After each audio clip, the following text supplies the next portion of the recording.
The federal government spends more than $3.5 trillion every year, draining resources from the productive sector of the economy, subsidizing inefficiency and waste, facilitating corruption, and giving unearned wealth to special interests. I'm Dan Mitchell of the Cato Institute. You probably know from previous videos that I'm not a big fan of excessive government spending. But these other videos I've narrated have focused on the macroeconomic and theoretical arguments for smaller government. In this Center for Freedom and Prosperity video, we're going to switch gears and look at one specific line item from the budget, U.S. tax dollars used to subsidize the OECD. The Organization for Economic Cooperation and Development is an international bureaucracy based in Paris with 31 member nations, and it ostensibly represents the industrialized world, though it also has a couple of developing nations for political correctness purposes. American taxpayers finance the biggest share of the OECD's budget, paying nearly 1/4 of the bureaucracy's expenses. As you can see on the screen, the OECD is not cheap, and this means American taxpayers are sending a lot of money overseas. But this official number does not even include other expenses, such as the cost of the U.S. delegation in Paris, which is way more than $5 million.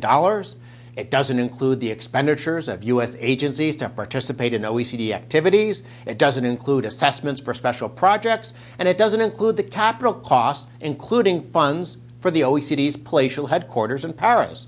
The overall total, to be fair, is certainly far less than we spend on other international bureaucracies, most notably the United Nations, but it's still a nice chunk of change. So what are we getting for all this money?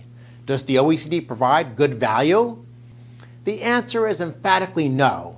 The fundamental problem is that the OECD is a pro-big government bureaucracy that not only pursues anti-free market policies around the world, but also is constantly urging bigger government in the United States. Do you realize that the OECD has been using American tax dollars to promote a value-added tax in the United States? The adoption of this national sales tax helped finance the costly welfare state that has crippled European economic performance. Yet the OECD thinks it is a good idea for America to have a tax system more like France's. Do you realize that the OECD is pursuing an anti-tax competition project that seeks to punish low-tax jurisdictions for the horrible sin of attracting jobs and investment away from high-tax nations? I can understand why Europe's welfare states want to subsidize such a project, but why should American taxpayers foot the bill to help France and Germany create a global tax cartel, sort of an OPEC for greedy politicians?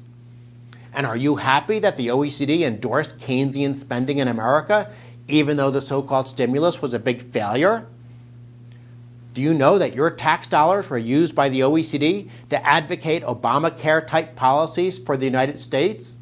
Or how about the OECD using our tax dollars to promote more federal government spending on everything from welfare to subsidies that increase unemployment?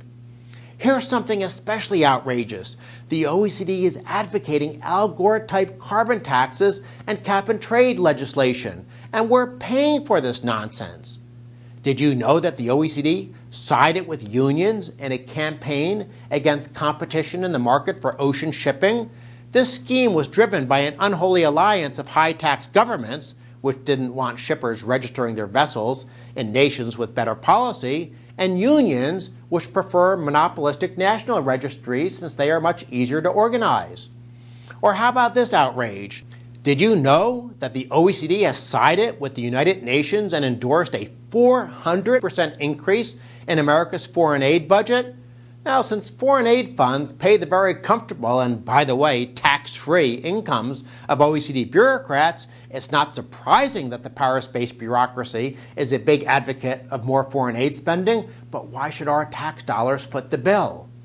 You'll also be delighted to know that the OECD has expressed support for global taxation, in effect endorsing the United Nations proposal for innovative financing methods, including carbon taxes, currency transaction taxes, and airline ticket taxes.